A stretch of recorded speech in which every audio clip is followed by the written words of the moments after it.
Hour news আপডেটে আপনাদের সকলকে স্বাগত জানাই। আজকে যে বিষয়টি উঠে এসেছে ডিএ সংক্রান্ত গুরুত্বপূর্ণ আপডেটটি, যেটা আপনাদের সকলকে শেয়ার করব, আমার সকল কর্মচারী বন্ধুদের অবশ্যই শেয়ার করব, কারণ আপনারা প্রত্যেকেই জানেন ডিএ সংক্রান্ত একটা গুরুত্বপূর্ণ মামলা অলরেডি সুপ্রিম কোর্টে চলছে এবং তার শুনানি চলছে।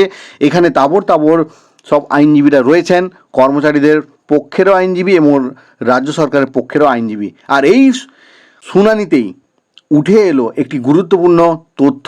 বকেয়া ডিএর পাশাপাশি কমপক্ষে 10% হারে সুদ দিতে হবে রাজ্যকে। সুপ্রিম কোর্ট কি বলল আজকের শুনানিতে, আমরা বিস্তারিতভাবে আলোচনা করব এই প্রতিবেদনে। চলুন দেখে নেওয়া যায়।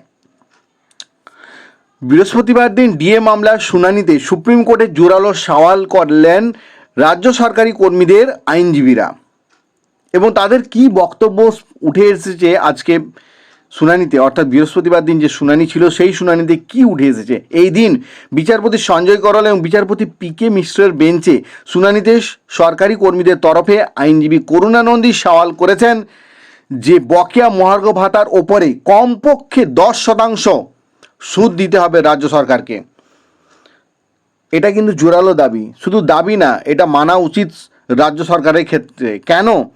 কারণ এতদিন ধরে রাজ্য সরকারি কর্মচারী বন্ধুদেরকে যেভাবে বঞ্চিত করেছে কয়েক বছর ধরে, যার জন্য যে পরিমাণ বকেয়া রয়েছে তার উপরে 10% সুদ দিতে বাধ্য করা উচিত রাজ্য সরকারকে।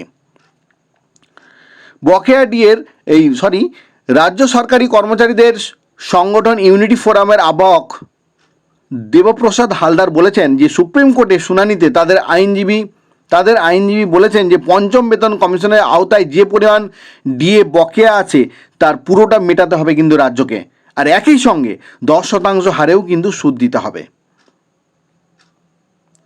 এদিন রাজ্য সরকারের আইনজীবীর সওয়াল, রাজ্য সরকারি আইনজীবী কি বলেছে একটু শুনে নিই।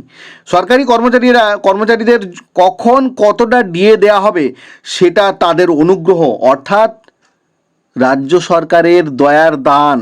রাজ্য সরকার যখন দয়া করবে সরকারি কর্মীদের সেই দান গ্রহণ করতে হবে। কখন কতটা ডিএ দেওয়া হবে সে বিষয়ে আদালত কোনো নির্দেশ দিতে পারে না। তার মানে আদালতের উপরেও একটা জোর ফলাতে চাইছে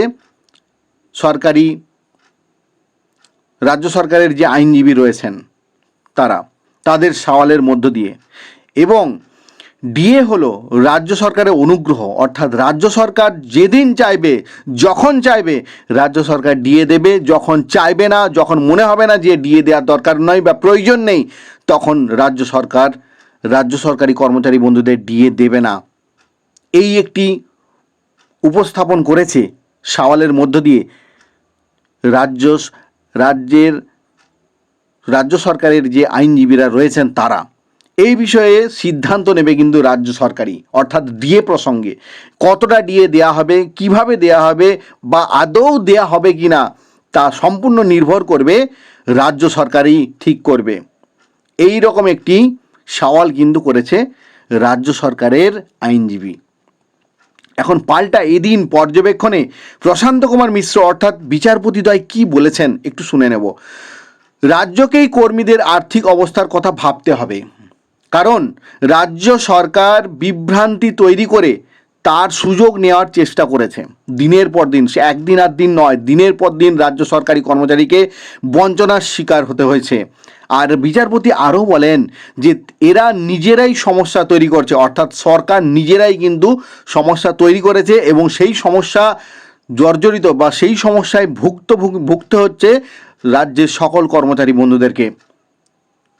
সুপ্রিম কোর্ট আর নিজেরাই সেই সমস্যার সুবিধে নেওয়ার চেষ্টা কিন্তু করছে, অর্থাৎ রাজ্য সরকার এই সমস্যা তৈরি করে সেই সমস্যার সুবিধা নেওয়ার চেষ্টা করছে। তার কারণ কি, দীর্ঘদিন যদি রাজ্য সরকারি কর্মচারীদের ডিএ দেওয়া না হয়, যে পরিমাণ অর্থ বরাদ্দ থাকছে বা যে পরিমাণ অর্থ উপার্জিত হচ্ছে, সেই অর্থ দিয়ে তারা বিভিন্ন রকম প্রকল্প চালনা করছে রাজ্য সরকার।